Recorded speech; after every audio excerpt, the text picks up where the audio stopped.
Good morning and good afternoon, everybody. We're coming to you for another live this fine Thursday morning and afternoon. We're going over post-Fed talk, right? No change there, no rate cuts. We're going to go over what happened with the crypto White House report that actually just went live as soon as we were ending our live tomorrow. We left it sort of on a all tensions high note as everybody was waiting. What is the Fed going to do? And let me tell you, when that volatility came and that dip happened, if you were in the group, you would have bought the dip because you would have seen the charts that Trip posted, or you could have taken advantage of that anyway. So shout out to the members that did do that.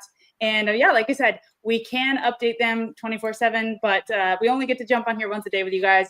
And on that note, I really want this to be a place where you can come, sit back, relax, enjoy on your break or whatever you're doing during the day, get informed, and just stay pumped for what is to come. That is the goal. So love having you guys all here. Chris, can't wait for the show. And Trip the Legend, Real Ice Bear, Skull, let's go. Mimi's in the house. What up, Dan? Hey, what's up? 2 in a row. All right, you on fire. Let's go. So we're going to go over a little bit about what's in this crypto White House report. Trump is really trying to write the narrative right now and push his agenda, which is the Fed must lower rates, right? It must happen and it's going to happen. And actually they were fighting back and forth. I have it in a tweet here where President Trump came out and said, Jerome Powell will most likely be lowering rates in September. And Jerome Powell came out and said, no, there's no plans for that. So again, like I talked about yesterday, we have to learn to filter through the noise, and tune into the signal, right? So we are just waiting for that moment to happen, but we actually don't need that moment to happen for our market to take off in a big way, as I've gone over several times, relating it to the .com boom. So in the show today, Trip is going to go over the Bitcoin halving cycles just to kind of see what happened previously and where we're at now. Are we still on track for the 4-year cycle? A lot of signals and indicators point to maybe, just maybe, that is changing. And you're going to see why in a big way on the show. So stay tuned if you want to know exactly where we could be on the macro scale for Bitcoin. And let me tell you, I'm excited for this one. I'm really excited to be here. Raw Food Writer, let the face melting commence. Yes. It is inevitable. I'm very bullish on this market, but it's great that we have Trip here every single day to keep us grounded, to let us know what's happening in the interim, right? And just we can make better decisions that way, and we can be level-headed when we do get the volatility like yesterday and we don't get shaken out. We just are prepared. We're prepared and we're ready to pounce, right? Am I right? Yeah. So I'm just going to get into a little bit about what's in this crypto report just to keep you guys informed. Okay. So an overview, it's a 168-page framework from the president's working group. All right. Driven by his executive order. The regulatory clarity resolves SEC, CFTC overlap by classifying crypto as securities or commodities. That is the one thing that Kevin O'Leary said in our podcast. He said, Bitcoin is going to range from 80,000 to 200,000 forever until we get it declared a security or a commodity. Either way, we just need clarity. So that supports the Clarity Act for stablecoins and the Genius Act for wider crypto rules. Stablecoin framework endorses dollar-backed privately issued stablecoins with strict requirements like licensing and full reserves. I know there's been a lot of talk throughout these cycles about stablecoins and is Tether backed and what's going to happen. And so we do need this sort of framework in crypto. It's going to be for the better for sure. Bitcoin Reserve proposes a strategic Bitcoin reserve using 198,000 approximately Bitcoin from seizures, but lacks concrete details, disappointing some stakeholders. Right. We want to know, how are we getting this Bitcoin? It's supposed to be in a budget neutral way. I actually did a podcast with one of the guys from Coinbits that said that it'd be really interesting if they just sort of manipulated the gold price to just use the excess to buy Bitcoin. This is a whole theory that gold has been manipulated for years and that we could potentially use that to buy the Bitcoin in a budget neutral way by just rewriting the price of gold. Crazy stuff, I know. DeFi and self-custody advocates for legislation to protect self-custody for crypto and acknowledges DeFi's potential, which is exactly the opposite of what we're doing over here in Europe. Europe is fumbling the ball. Mika is trying to say that people should not self-custody more than X amount of crypto, and it's a very small amount, and it's really disappointing, and they are notorious for doing that. They're getting out first, but they're stifling innovation. It's not good. Tax and oversight calls for Treasury and IRS to review crypto tax policies, mining, staking, transactions, security focus, addresses illicit finance. So basically, it's a regulatory Bible, as it says, positions the U.S. as the crypto leader. The U.S. is pushing hard, guys, to take the reins here and to be number one. And that's all we need to know, that they want this to work. They want this to succeed, and they're going to do everything in their power to make that happen. And so it's really good to see this coming out, but we do want to see more details on the Bitcoin Reserve. I have a few things to share with you, but first, we got to show you the video that Scott Bessent put up earlier that is like the Welcome Home Crypto to America video. So let's check this out. This afternoon, I'm laying out my plan to ensure that the United States will be the crypto capital of the planet. We are going big on digital assets. So Trump administration has made digital assets a priority.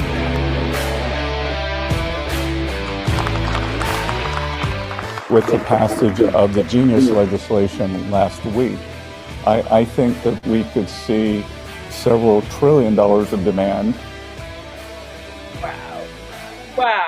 If that's not bullish, I don't know what is bullish. The U.S. is just like rallying in a big way to make this the epicenter of the crypto universe, right? They want to be now fueling that innovation instead of on the wrong side of it like previously. And it's really cool to see. Dan says Ondo, HBAR, Injective, and Plume all mentioned in this report. Yeah, so I really do want to share some things about comments on this report. I'm going to share my screen now so you all can see. We're going to go over it. But yeah, out of all those, HBAR, man, whoa, HBAR. I'm so bullish on HBAR. It's great to see that mentioned there. Let me just share my screen now. We're going to go over some of the commentary on this because this is really a big deal, right? So what's the Crypto White House's report? Well, it's a roadmap of regulations and legislation that will support crypto adoption and innovation in the U.S., introducing more clarity around issuances, custody, trades, and DeFi. See, the thing is, we've all been feeling around in the dark, building in the dark, working in the dark with the fear, looking over your shoulder. Will this be regulated in a different way tomorrow? Will this be okay? Will they accept it? That is not the way. That's not the path forward. And a lot of people left, in fact, because they didn't feel secure there. And now everything is changing. And here it is. Here it is, Dan. You were right on the money. HBAR, Ondo, Ripple, XRP, and other coins are mentioned or referenced in the report with support for utilizing alts for the tokenization of financial assets and DeFi integration. That is huge. And let me tell you, I do hold a lot of HBAR and XRP in my long-term portfolio, and I'm trying to accumulate more. Ondo, I'm still, I trade Ondo, but I am looking to ramp up my RWA portfolio in a big way. RWA-wise, I hold Propy for real estate on chain. They're doing big things, and I'm just super bullish on this tokenization, right, of assets. And so all of the tokens that are actually providing real utility for that are going to do so well long-term. So I'm really excited for that. And it says HBAR and XRP are only mentioned once in a footnote, like dozens. So that people are saying, oh, that's not such a big deal. But it is a big deal that it's mentioned because, I mean, this is the U.S., the White House coming out and acknowledging these cryptos in a positive way instead of in the way Gary Gensler acknowledged them as securities and as things that needed to be taken down or stopped. And then just here's some more commentary. The big conclusion: the U.S. needs a pro-innovation mindset for digital assets to lead the world and spark a new American golden age. I love the sound of that. Think railroad level transformation. Absolutely. Key takeaway: embrace crypto as a game changer, but with smart regs. Report pushes for CFTC oversight on non-securities, DeFi support, and self-custody rights. No more regulatory gaps. Time to innovate safely. On the banking side, modernize rules so banks can handle custody, tokenization, and blockchains without fear. Absolutely. The fear needs to go down the drain, out the window. We need to be able to just like build in this space without having that fear. Ditch old barriers and base capital recs on real risks, plus transparent access to charters. Banks plus crypto is the future. A lot of crypto people get upset about this, but honestly, there is such a hybrid approach here. I mean, you can own and interact in your own world, all in crypto, and just have a crypto-centric life. And then the people who want to deal with, you know, institutions, or if they're a company or if they're a corporation, they can have the rails to be able to do so. So I think there can be a happy medium there. And this is one of the first steps toward getting there. USD strength, fast track Genius Act for stablecoins, ban CBDCs, Yes, I am all for that. Via anti-CBDC Act to protect privacy. Stablecoins equals efficient payments, no surveillance state. Yeah, and states like people like China are working on CBDCs for sure. I mean, like, that is not a good thing. That's just the same old tired tech with infinitely better technology and infinitely more control. And that's not what we want, right? Fighting bad actors, update AML laws for DeFi, use AI for reporting sanctions on illicit finance, but report notes crypto's illicit use is lower than traditional finance. Balance risk with growth. I just talked to an accountant here in Spain the other day that was like, oh, that crypto, yeah, we're not a fan of companies holding crypto because, money laundering. And I'm thinking, man, how uninformed are people? I mean, cash is the biggest money laundering vehicle in the world. Banks, they launder money all the time and they get a slap on the wrist.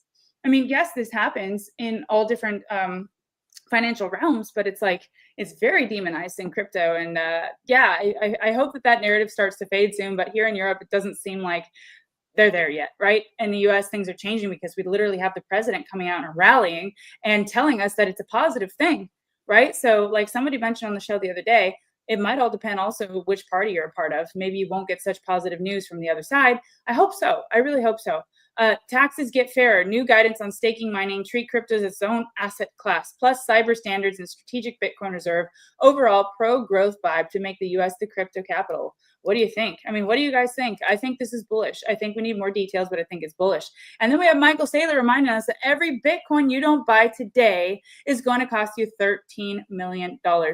Boom, click this moment, save it, put it in a time capsule, backtrack, and then you'll be like, man, when I was tuning into those lives with Trip and Megan and I had the chance, I should have done it. So here we are, guys. Here we are. Let's see. We got a few more. I think that's it. Yeah. So that's basically what we're looking at here. A little bit of volatility off of the Fed decision yesterday, which was no decision, which was no rate cut. And it was to be expected as we went over on the stream.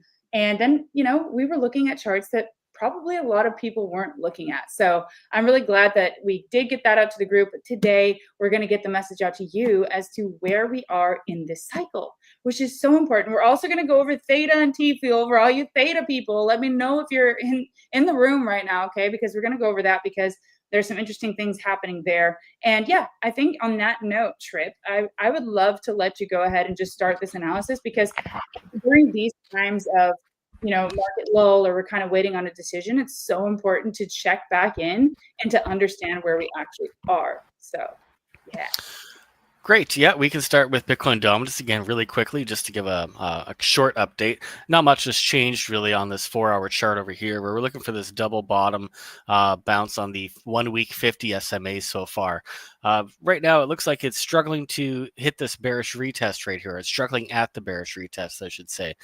So the best case scenario from here is if we roll over and then potentially this could turn into a double top. There's still a chance that this could turn into a triple bottom, though, at the same time. So right now, it's kind of iffy. It could go either way, but it's looking like it kind of wants to roll over, at least in the short term. So that could give the altcoins a good little boost if this was to roll over and at least invalidate the current double bottom setup. Over here on the 1 week, you can see that 50 MA is that support that we're still watching. We want to see a bigger alt season effect happen if this were to break lower, but we're still kind of in the waiting room for that at the moment. Haven't really had that clarity on whether it's going to break higher here or if we're going to roll over and actually push below that 50 week SMA. Right. Yeah. So it's just still a waiting game, guys. But Bitcoin did something interesting yesterday, and we were able to capitalize on that in the group. And yeah, it was good time. So we're having a good time, but we're happy that we get to be here with you too. And on that note, I want to remind you, smash the like. The link to the group is in the description below. Guys, we're getting ready. We're getting ready for blast off. It could be any day now, and you should be prepared. Do whatever you can. Zoom in, laser focus. You know the drill. Let's go. So yeah, you're not late, James. We're just getting started with Trip's analysis. So welcome to the show. And we have a request from Dan for later on injective. So let's see if we can cover that later on. But yeah, let's have a look at Bitcoin first here.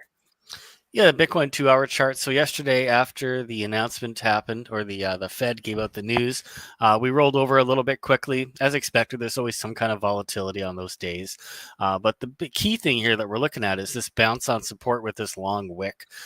So this is an important wick that's just been printed on the chart. So this is actually the first time we've seen a higher low on these decent pullbacks. So recently you had a low and then a lower low down here, and this is your potential first higher low signal.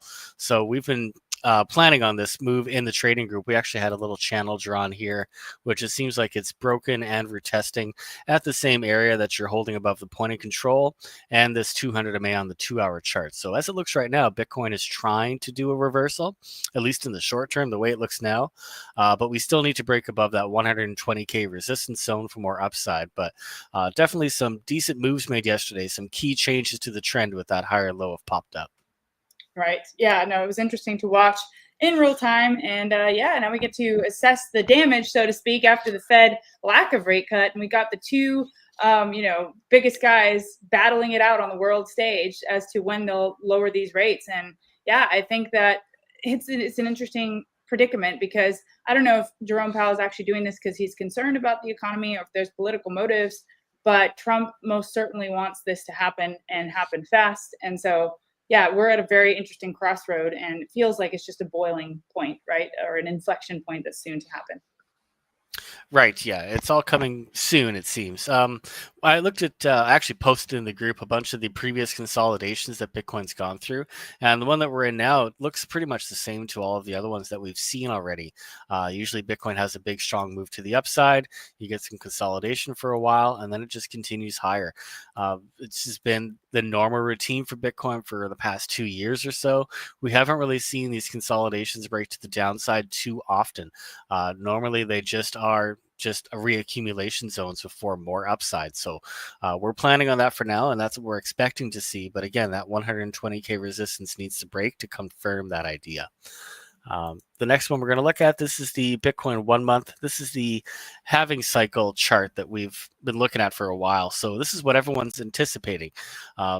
This isn't hard to find information anymore, right? Like the halving cycle stuff is, it seems to be programmed into most people's minds that this is usually how it goes. You get a halving run up for a period of time, you get the sell off for about a year, and then you get another halving run up, and the same thing repeats over and over. And we're heading towards the end of the current cycle, potentially around December of 2025 for this last 1,065-day cycle of the halving cycle. And then people expect we're going to go into another bear market. The only thing that I've compared it to, well, I've compared it to a bunch of things, but when you compare it to the log scale Bitcoin chart compared to the 2014, 2017 chart, it just still looks like we have some ways to go. Bitcoin hasn't had its parabolic rally quite yet, right? This last final move for the actual sell-off, it just hasn't happened yet. So it feels like we're going to push the timeline into 26 and beyond still from here. And that would kind of negate this whole idea altogether. So these are some of the things that we have to pay attention to, is that maybe this halving cycle is over. And we've also mentioned before in the stream that there seems to be a perpetual scarcity event going on all the time because of these large companies buying up all the Bitcoin. So it's no longer just like a halving event that creates the scarcity. It's just nonstop big money coming in and taking all the Bitcoin off the exchanges and the availability of the Bitcoin in circulation. So it's just, there's two conflicting ideas, and I think we could be shifting into something bigger where Bitcoin turns into more of a S&P 500 kind of price action, where it's just consolidating and up, consolidating and up, consolidating and up over and over and over again for the next foreseeable future as adoption increases. Yeah, and to your point here, I mean, this is some of the news we put up in the group, but it says the cumulative market cap of public companies holding crypto has surged to 160 billion, up from 90 billion at the start of 2024, marking a new trend as investors seek exposure to crypto through equities. So this growth over the past 6 months reflects a broader shift in the corporate treasury management strategies, with companies increasingly viewing digital assets as a legitimate balance sheet holdings. That is massive. That is huge. They feel comfortable putting this on their balance sheet now. And the FOMO will start to kick in at some point, right? For the companies that weren't on board or who didn't take advantage of this movement. So yeah, it sort of all lines up as to this could be something that's a shift in the fundamental way that things happen in this space now. Right. Yeah. It's just the charts don't seem to be lining up quite the same to follow the old narrative. I think that's something of the past now, or at least we're getting close to that. It's just because of the fixed supply of Bitcoin.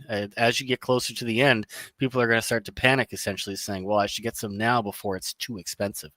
I mean, every cycle it goes up a factor of 10x, right? It started at 100, then to 1,000, and to 10,000, and then to 100,000. And every time people said, oh, it's not going to make it to those levels. And then it inevitably does later on in the cycle. So the next one to go is up to 1 million. So really, I don't see why it has to stop here. I don't think these cycles necessarily have to always be consistent forever.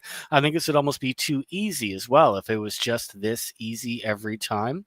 I think there's got to be a change eventually where it kind of throws a wrench into the old way of doing things. Right. Yeah. And it sort of makes sense as a new asset class that it might behave differently than when it's starting to be adopted on a mass scale from countries and companies and hedge funds and sovereign wealth funds. I mean, and it's now got ETFs, right? So at some point, maybe it's going to start to act a little bit differently. Right. Yeah. It just felt like it was, too simple. Everyone is starting to get the understanding of these halving cycles, and almost anybody you talk to in the crypto space knows about these cycles now. And I think that already is an indicator in itself saying that, well, nothing stays the same forever, and there's got to be a change eventually. And once everybody catches on, that's when you start seeing the changes in the structure. Right. Yeah, absolutely. So that's what we're looking at in the group. And we're looking to catch that early and to look at those shifts early and to be prepared for them, right? Like potentially this is what's happening. And again, this all boils down to what is your strategy? Are you trying to accumulate more Bitcoin? Are you trying to ride the waves of the altcoins and take profits into Bitcoin? Just have that clear as you go into this. What is your strategy and your end game? Right. And just Rare Evo says stay winning money. That's it. Just Rare Evo. It's coming up soon. It's in Vegas. It's a great, great conference. It's Cardano centric, right? But it's now expanding. But a lot of Cardano projects and Charles Hoskinson usually goes, and it's a really great conference. So I'm sad I'm going to miss it this year, but it'll be a good one. Graham, welcome to the show. You just made a go ADA. Go ADA. Are you loading up on this dip, or what are you doing? What are you guys up to? Theta and TFUEL to the moon. You know it, Jacek. You know it. And you came just in time because we're about to cover those charts. And Raw Food Writer asked, will Bitcoin get flipped? Maybe ETH or XRP? What are your thoughts on that, Trip? I don't think it's possible, honestly. I just think it's already so mega massive that it's not going to be flipped at this point. Yeah. But they will always follow closely behind, in my opinion, too. Yeah. I mean, they're massive. If Bitcoin, ARK invests, well, they've been known for making these massive predictions, right? But saying that ETH could be to 160K by 2030 and Bitcoin to, 1 to 2 million or whatever it was. But Bitcoin is a totally different sort of asset, right? It might evolve now if you can get yield off of it and things based on what Charles Hoskinson is saying for Cardano, and there's new systems being implemented. But yeah, Bitcoin is just so widely adopted as like that store of value now that I think that it's going to hold its place there. But that being said, Charles Hoskinson has notoriously gone on a lot of podcasts and said that ADA is going to overtake Bitcoin, right? So you never know what the future holds, but I think that Bitcoin being in the solid driver's seat is probably for the foreseeable future. Yeah. And right. get some ADA on the dip. Get some ADA on the dip. I like it. Right. It's just, I compare it to the gold, silver, copper kind of idea. I think Bitcoin will remain that gold factor, and then Ethereum and XRP could take the place of silver in that scenario. But again, that's just my opinion. We'll have to see what happens. But the way it looks now, definitely, it seems like most of these larger companies, they're talking more about accumulating Bitcoin than they are XRP and Ethereum so far. But that has been changing. That narrative has been adjusted lately. So Right. We'll have to see how that goes. Yeah. We're going to take a look at TFUEL. So we had actually talked about this exact move happening in one of our last videos. So we were saying if you were to mirror this structure, and actually I'm just going to draw it in really quickly again, just so you guys can see what we were talking about. So yeah, it's always how there's a reflection or some kind of symmetry to the charts. So we were looking for this move, and we were looking for the opposite to show up on the other side here. So if you flip this over, we were pretty much saying that this accumulation phase or this downtrend would be equal to the side over here, and then you'd get that push to the upside. And now it really does I mean, it looks That exactly is like what spot we were on. talking about, Trips right? tips, So guys. Wow. right, so now you're getting that move on TFUEL. If you're looking for a breakout, you look for a retest after this confirms of that 200 daily SMA. You have that golden cross on the 1 day coming in, and you're looking for a break above this gray resistance zone around 42 cents or so. So it's starting to make moves now. You had a big volume spike, a big push up to the first resistance pretty much already. So yeah, TFUEL looks like it's ready to go, and we're going to show THETA next. Do we have the chart that we showed on TFUEL last time? I mean, if you guys had just been watching that last time that we talked about TFUEL, you actually could have taken advantage of this move, and you still can. But I'm saying, like, you get so much value just by tuning into the YouTube alone, let alone being in the group, right? And so we're trying to, give some of these setups, some of these gems that we do give to the group. And yeah, if you really do pay attention, I mean, you will do well this cycle. There are so many ideas that we present here, and so many things like the mirror.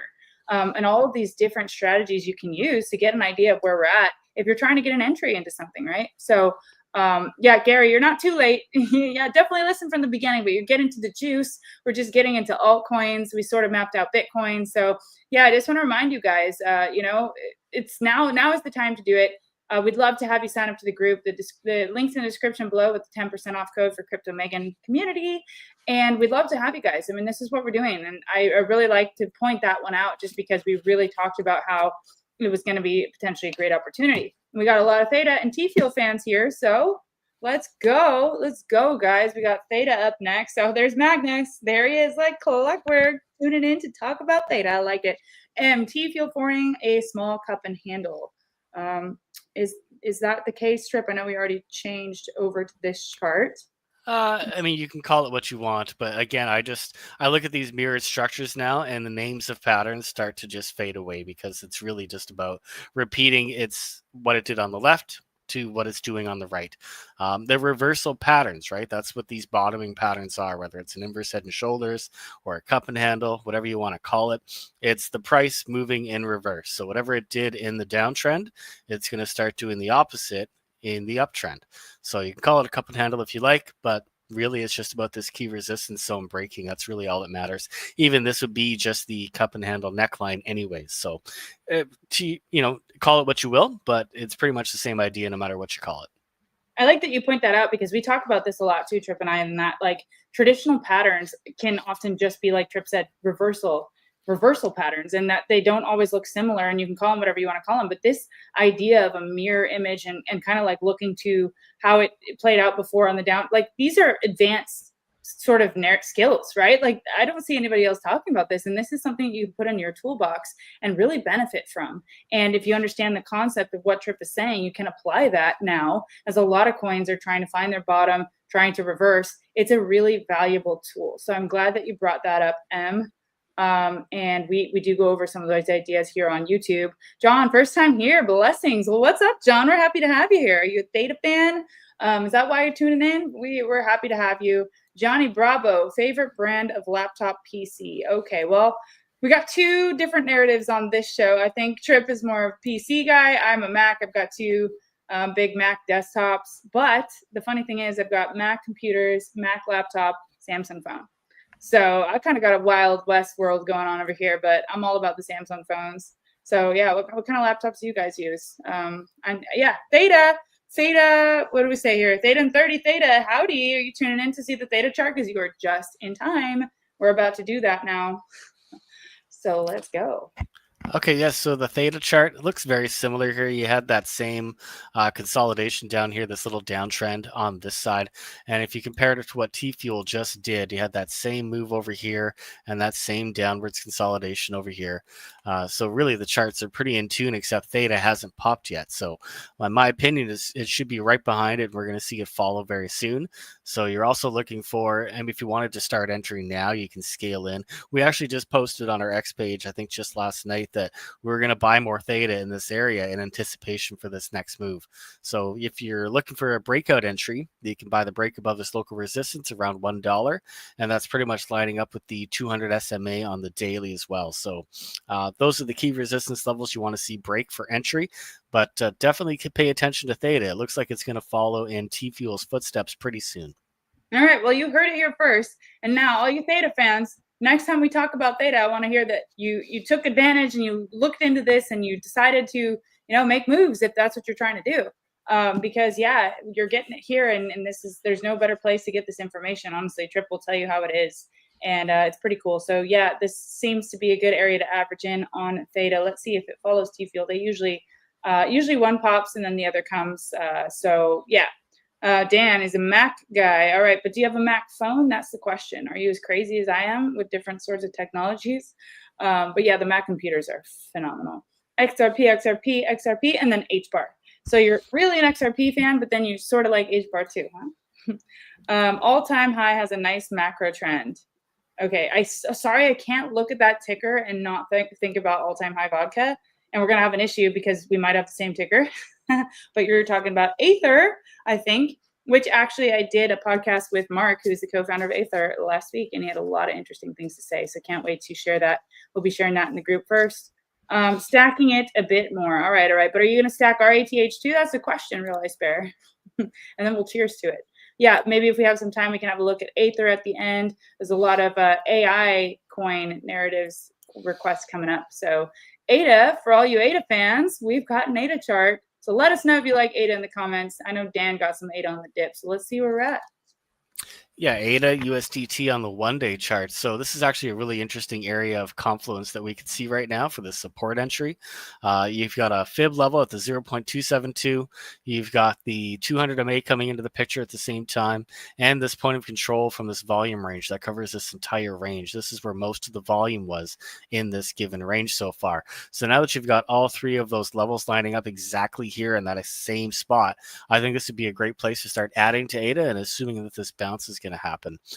So really, if you're just looking for entry, you're trying to scale in, we're going to look at the 1 hour chart just to get a better idea of what's going on down here. So you've already had that initial bounce with that wick off of that point of control and the 0.272 so far. And now we're looking for trend changing ideas, right? So you can zoom in here and just look for how the trend is reacting after this bounce. So when you're looking for reversal patterns, you want to see higher lows after the initial low is put in. So right now for ADA, if it's putting in this higher low currently now, then this is where you want to start accumulating for the entry for the bigger move to the upside. But yeah, the way it looks now, as long as Bitcoin behaves, it looks like ADA is going to be ready to go and follow in its footsteps pretty closely pretty soon. All right, so we're looking like we're at a pivotal point potentially for altcoins. But again, all hinges on Bitcoin, whether or not it's ready, or, we got to see some more downside consolidation. But yeah, these coins, I like the tip about looking for these reversal patterns, guys, because you can apply that to any of the coins that you're trying to get into. This exact stuff that Trip's talking about, ADA, you can then go and look at your charts and like kind of put all these check boxes out. Like, has it made a higher low? Is, all the things that Trip is saying, the different points of this is what I would look at before I get into a trade, right? Right, yeah. So like so far in the bigger picture, it looks pretty bullish, right? You've got your previous high over here, and then you put in your bottom over here, and this high is now higher than this previous high for this double bottom neckline pattern so far. So again, the higher time frame is already trying to do a reversal.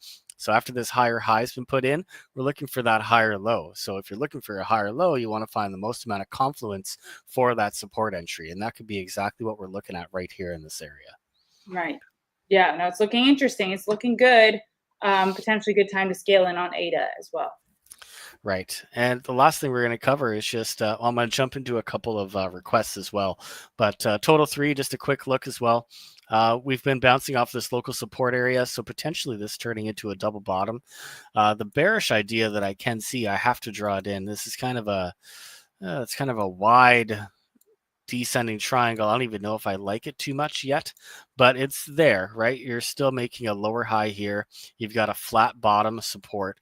So there's potential that this does turn into a descending triangle, or that this is still a double top idea. So there's that bearish idea we need to pay attention to, just so we don't start entering trades if this starts to break to the downside. That's when you'd want to pull back and say, okay, I'm going to hold off for this move to play out, maybe come down to this key support level at 934 billion first. But if that doesn't happen and we start trending higher from here, then I would consider that this double bottom idea could be in play just the same. So that being said then, Trip, if we're sort of waiting to see what Total 3 is doing, should we sort of apply this also to our altcoin entry? like instead of scaling and just sort of seeing where this might land, or how would you kind of like play the two? Yeah, like if you're looking to enter a position, just split your position up into maybe 10 parts. I don't mind buying something 10 times in a range over the course of a week, right? So if I have $1,000 to spend, I'll buy $100 on a Monday and then wait till Tuesday to figure out if I want to buy more, and then keep doing that throughout the week. But I spread my orders out over a long period of time, so I'm not just like dump my whole position into this one area and hope for the best. I'd rather just scale in after I have a little more confirmation each day. Right. And so you're talking mainly spot buys here, correct? Yeah, you can do it with leverage too if if you're keen on that. You wouldn't want to do any high leverage trades, so maybe like 2 to 3x would be a safe bet. So you can scale in with that small amount too, but it's the same idea. If you're using $1,000 with 2 to 3x, then your entries aren't just $100 each time; it's maybe 2 to 300 each time when using leverage. But still, the same rules apply. Right. Yeah. So that's also an interesting concept, which we do go over in the group. We have a whole leverage portion of the group where we teach how to leverage trade. It's a lot of fun, guys. I'm not gonna lie. It is a lot of fun once you start to learn, get the hang of it, and you can manage risk properly. I just want to shout out this comment here while Theta's in the background. You guys called the TFUEL reversal on the video stream the other day. Very cool. Yeah, that's right. Theta in 30. We really wanted to our goal is to bring this to you when nobody else is looking at it, or potentially not looking at the things that we're looking at, and just look at all the opportunities out there. So these are the things we try to do in the group. I mean, we do in the group 24/7, but we do try to give you these gems on the channel, especially for the ones that we know you love, like THETA, TFUEL, Cardano, HBAR, all of the golden ones, right? So thank you for pointing that out, and I'm glad you're tuning in. And this is just your daily reminder to keep tuning in, keep stay focused, guys. Just keep going. Go off the grid if you have to. Do whatever you got to do, but just keep learning and keep pushing, because now is the time to potentially change your life forever. And I'm serious about that. So these skills can be applied to so many different types of trades, and you can just learn for free here along on YouTube. Even it's amazing opportunity, and it's also really fun to just hang with you guys, get good vibes, and navigate the market together. So just wanted to point that out. Thank you, Theta and 30, for saying that. And yeah, we can continue here. I see we're looking at HBAR. Yeah, I pulled up HBAR just because there's a couple comments about it, so might as well cover it just the same. Excuse me. So this is the daily chart. We're looking at the point of control that's acting as resistance here. So if you pull a point of control from this level over here back in November or December of 2024, all the way to the right side of the range here, that's where we've actually stopped at this most recent move to the upside. So you're going to look for a break above the point of control for entry, and then we're going to have to test the top of the range if that move does happen. So that's at about 37.5 cents, and then we're going to start looking at the bigger targets to the upside. So I haven't drawn them in yet, but we're just going to pull a fib again, and I'm going to turn off every other fib except for the extensions only, just so we can see what's above that resistance level up here. So I think we talked about it a few times. Not much has changed. The 1.272 at about 44 cents, 1.618 at about 52 cents, and the 2.0 at about 62 cents. So right way it looks right now, HBAR looks like it's going to be fine. You could try to grab a bottom support entry here just the same if it comes down again. I'd really be concerned about what kind of structure it's forming if you do come down to that support though. So you don't want this to turn into a double top and then you're entering right on the neckline of a double top. So you have to be slightly cautious about that idea. Otherwise, the best move that you want to make is the confirmation break above this point of control at about 29 to 30 cents. Right. So those looking to get an entry, what time frame is this here? One day. Should we zoom in and maybe you can give some tips on that? Yeah, I mean, there's not a whole lot of structure yet. I mean, it doesn't look the most amazing. If this was a nice solid flat top, then I'd be excited about drawing an ascending triangle, perhaps. So ascending triangle looks something like this. I mean, it's still possible this is what's going on. It's just, yeah, it doesn't look perfect. So otherwise, yeah, you'd be looking for this trend line to hold. If you do get a retest back down to here, if this trend line wasn't going to hold, then that double top scenario is something we'd want to look at. And you probably wouldn't want to be buying right there. You'd probably wait for the dip if it happens.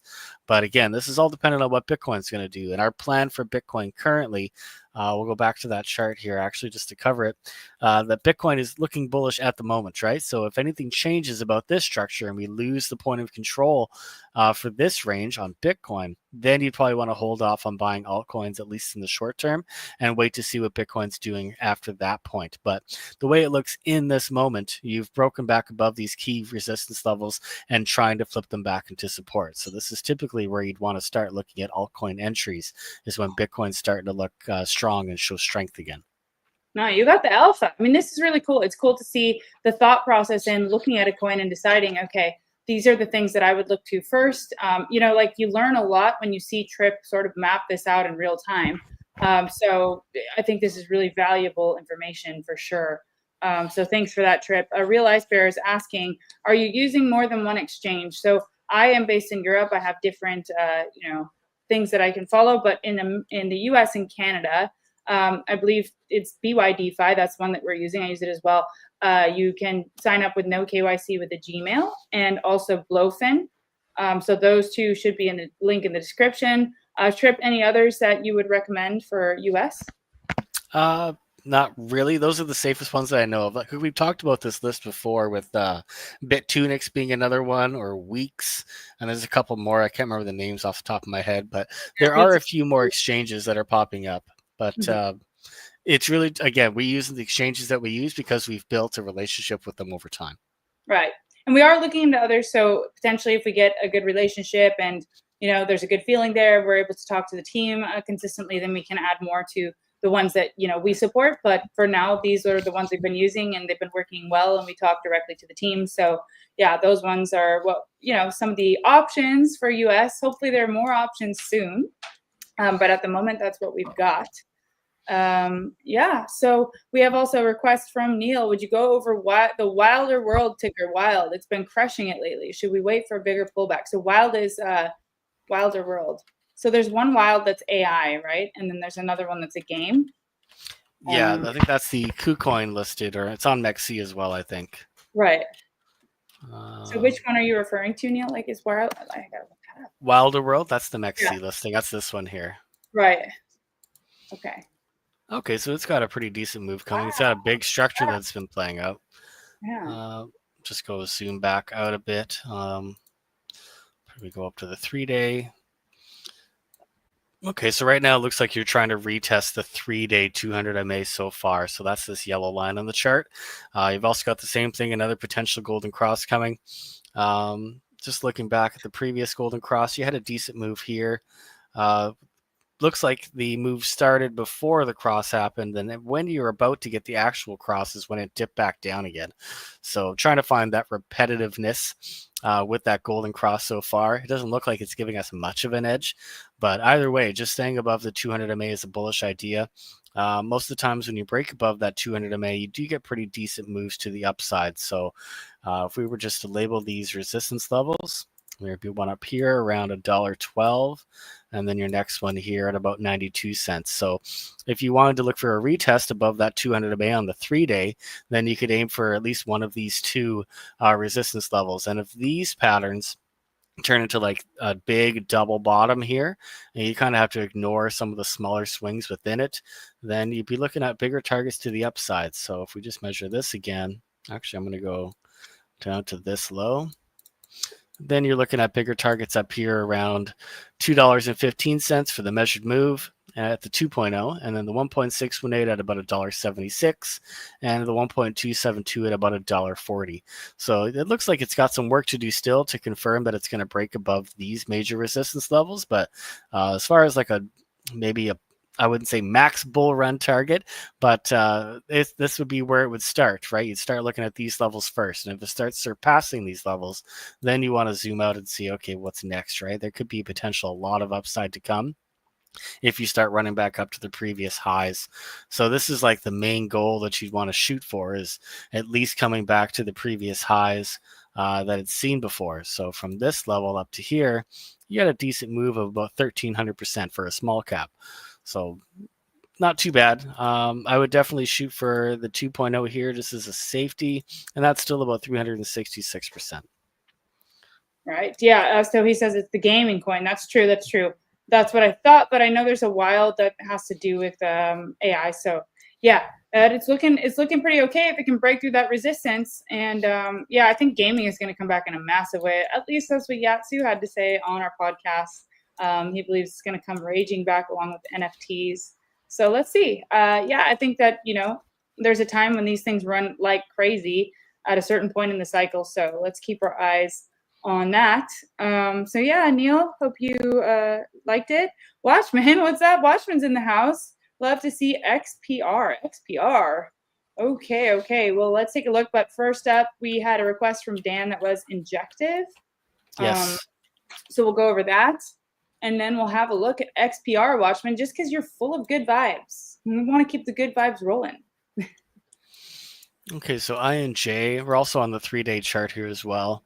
You have another potential golden cross coming in, so that's a good idea to focus on for now. You'd want to look for a break above this resistance. You're getting pretty close to it. So about $16 looks like the key resistance level to break for more upside. And you'd probably want to aim for around this target first, around $32, $33. And then your top of the range target would be up here around $50 still. So yeah, it's pretty significant moves coming for INJ. The only thing that I'd be concerned about is that you have your low here, and this is still a lower low. So there's a chance that you can come up to this resistance first, and then it would have to pull back to some degree, maybe to retest the 3-day 200 MA, and then you're looking for that higher low. It's all about that magical higher low before a trend changes direction. So you could have a couple of trading opportunities. Essentially, you would take profit up here, and then you start scaling in lower, so you can actually buy more with your profits for the next leg higher if it were to happen. Right. Yeah. So potentially range play as you're waiting for it to establish that higher low. Right. All right. That's injective, Dan. So next we've got what do we have? XPR. Watchman wants XPR. What is XPR? Do you know what it is, Trip? I can't remember off the top of my head. It's not XRP related, I don't think, though. Right.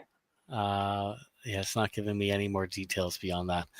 Yeah, okay, we'll take a look at the chart anyways. You definitely have a decent cup and handle forming. So this is the 3-day chart again. We're going to put our resistance for the neckline of the cup and handle. And if I wanted to draw this cup and handle in, just so you guys can see what I'm looking at, this would be your huge cup so far. And then potentially this is your handle of the pattern. So your next resistance, if this were to break out above this cup and handle neckline, would be at pretty much 0.009. And then you're looking for another target up here. This would probably be closer to the measured move of the pattern, around 0.014. So it's got some decent upside coming. If you were to buy the breakout of this resistance, that's about 130% move so far for XPR. Again, there's a lot of these coins that have just gone through huge long accumulation cycles, and measured move or not, they could see a rally much further than what the measured move could be. So you could even go as high as this resistance back here, and then hopefully you'd want to aim for the top of the previous cycle. So that could be as high as 0.04, and this one in the middle at 0.036, and this first one that we put in at about 0.028. So you've got about a 594% move if you were to aim for the top of that previous cycle high. Right. Well, so this one has potential to run quite a bit. I'll have to look into it, see what it is. But yeah, we wanted to make sure and get those requests in. We have some other requests for tomorrow from the group for our Friday special. Y'all know that Fridays are very special days. We all hang out. I'll have an ATH cocktail once in a while, and we'll do some pretty fun stuff. So we might have our leverage trade owner if he's able to make it. And yeah, we'll just be looking to see what's going to happen, sort of getting into the weekend. And yeah, it's going to be a lot of fun. So I hope we can hang out all together again tomorrow. We'll tune in. We'll check back in. Don't forget about THETA, potentially following TFUEL. And just keep your eyes on the prize, guys. Keep your eyes on the prize, and let's keep going. We are right there. It's getting really exciting. So yeah, Trip, any final thoughts? Not really. Just pay attention to that Bitcoin chart, right? It's still not quite out of the woods now. We have a couple of bullish ideas to pay attention to, but they need a little bit of confirmation before we can assume that Bitcoin is going to start trending higher from this point. Right. So just be prepared. we keep you updated as much as we can on here and in the group 24/7. And just, yeah, we're all in this together. It's really a lot of fun to hang out with you guys, have these sessions, check in. So I hope to check in back with you tomorrow at 12:30 p.m. EST, 9:30 a.m. PST. And yeah, we're going to have a great day tomorrow, guys. So enjoy the rest of your Thursday, and I'll hope to see you tomorrow. Okay, take care. Thank you.